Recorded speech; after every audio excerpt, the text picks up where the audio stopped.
Dengan sanadnya Imam Bukhari meriwayatkan daripada Abdullah bin Umar bahawa Rasulullah sallallahu alaihi wasallam melarang daripada syiar. Qultu, saya berkata kepada Nafi', ini kata perawinya Ubaidullah, saya berkata kepada Nafi', apa itu syiar? Beliau menjawab, seseorang mengahwini anak perempuan seseorang dan orang itu mengahwinkannya dengan anak perempuannya tanpa mas kahwin. Dan seseorang mengahwini saudara perempuan seseorang, adik-beradik perempuan bagi seseorang, dan orang itu mengahwinkannya dengan saudara perempuannya tanpa mas kahwin. Wa qala ba'dun nas, sesetengah orang berkata, kalau seseorang itu berhelah ataupun membuat helah sehingga dia berkahwin dengan cara syigar itu, maka perkahwinan itu sah dan syaratnya terbatal. Wa qala fil mut'ah, sesetengah orang berkata, berhubung dengan mut'ah, nikahnya fasid dan syaratnya batil, terbatal. Sementara yang lain pula berkata, mut'ah dan syigar harus syaratnya yang batal. Dengan sanadnya Imam Bukhari meriwayatkan daripada Hasan dan Abdullah, Hasan dan Abdullah, dua orang anak kepada Muhammad bin Ali, daripada ayah mereka berdua, ini Muhammad bin Ali, bahawasanya Ali pernah dikatakan kepada beliau, sesungguhnya Ibnu Abbas berpendapat tidak mengapa bermut'ah dengan perempuan. Faqala, Ali berkata, sesungguhnya Rasulullah sallallahu alaihi wasallam telah melarang daripada mut'ah itu pada hari Khaybar, dan baginda juga melarang daripada memakan daging himar insiyah ataupun keldai kampung. Wa qala ba'dun nas, sesetengah orang berkata, kalau seseorang itu membuat helah sehingga dia berkahwin secara mut'ah, maka nikahnya tak sah. Sementara yang lain pula berkata, nikahnya sah, syaratnya yang terbatal. Bau ma yukrahu, ini bab larangan membuat helah dalam jual beli, dan tidak boleh dihalang lebihan air ataupun air yang lebih daripada keperluan untuk dihalang dengannya lebihan rumput.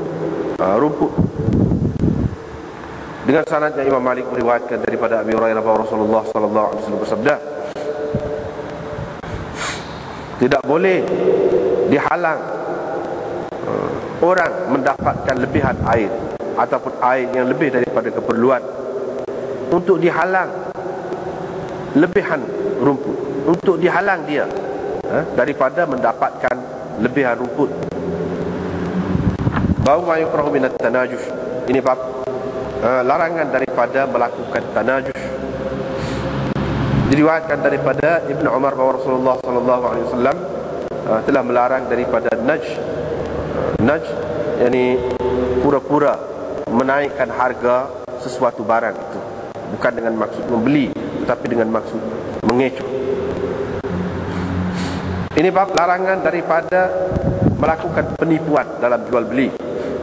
Ayub berkata, mereka mahu menipu Allah seperti mereka menipu manusia.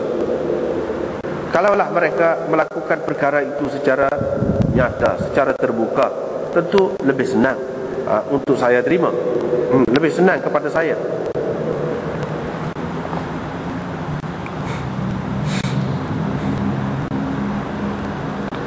Dengan sanadnya Imam Bukhari meriwayatkan daripada Ibnu Umar bahawa ada seorang lelaki telah menyebutkan kepada Nabi sallallahu alaihi wasallam bahawa dia tertipu dalam jual beli. Maka baginda berkata, apabila engkau mahu berjual beli, maka engkau katakan la khilabah, tidak ada sebarang penipuan. Bau ma yunha min al-ihtiyal lil wali fil yatimati al-marghubah wa alla yukmila sadaqah.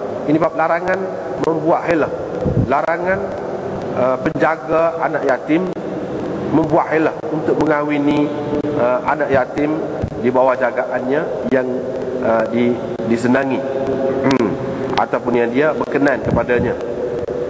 Dan larangan daripada seseorang tidak menyempurnakan mas kahwin anak yatim yang seperti itu. Dengan syaratnya Imam Bukhari meriwayatkan daripada Zuhri, beliau berkata, Urwah menceritakan bahawa beliau bertanya Aisyah, yakni tentang ayat ini, wa in khiftum alla tuqsitu fil yatama, sekiranya kamu takut tidak akan dapat berlaku adil terhadap anak-anak yatim, fankihu ma taba lakum, maka kawinilah perempuan-perempuan yang kamu suka, masna wa thulatha wa ruba', 3, 2, 3 dan 4. Qalat hiya al-yatima, Aisyah berkata al-yatama yang dimaksudkan di sini ialah anak yatim perempuan di dalam jagaan walinya, anak yatim yang dipelihara oleh penjaganya.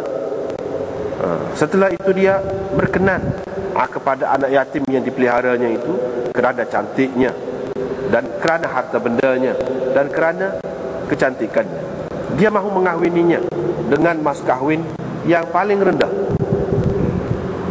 ataupun dengan mas kahwin yang lebih rendah daripada kebiasaan mas kahwin perempuan seumpama itu.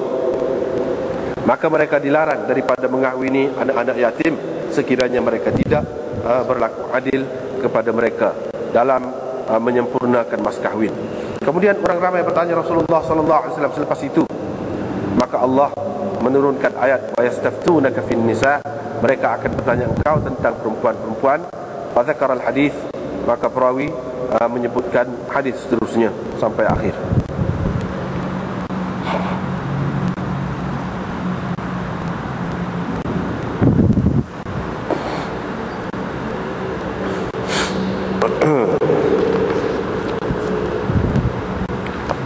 Ini lagi termasuk dalam bab hilah yang Imam Bukhari kritik ni.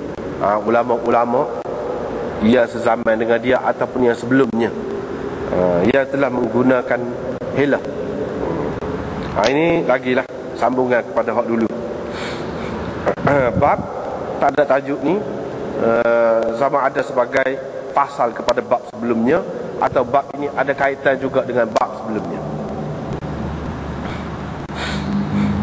Ataupun boleh kita nak buat tajuk mana kalau tajuk, tak ada tajuk lagu ni boleh kita buat tajuk, iaitu al-hilah fi nikah syighar misalnya. Hilah dalam nikah syighar. Macam mana? Boleh kita buat tajuk lagu tu.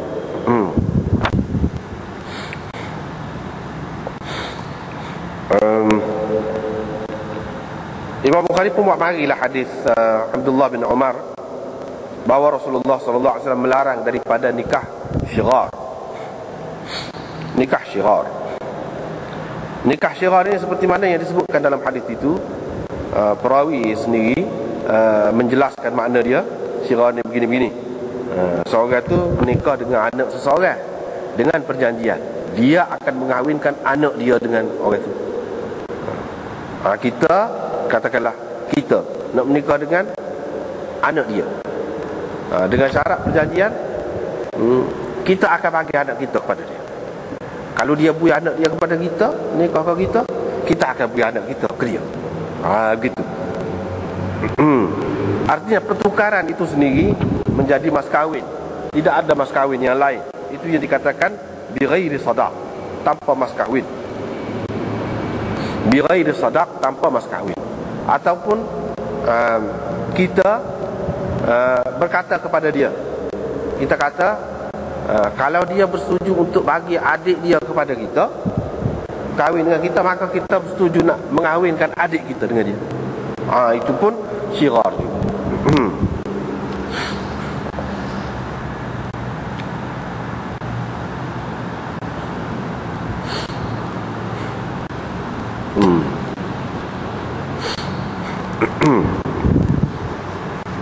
Syighar itu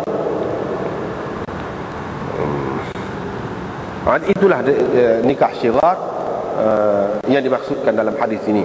Dari segi bahasanya ialah panjang lah, kita tak perlu bahas lah itu. Cuma dari segi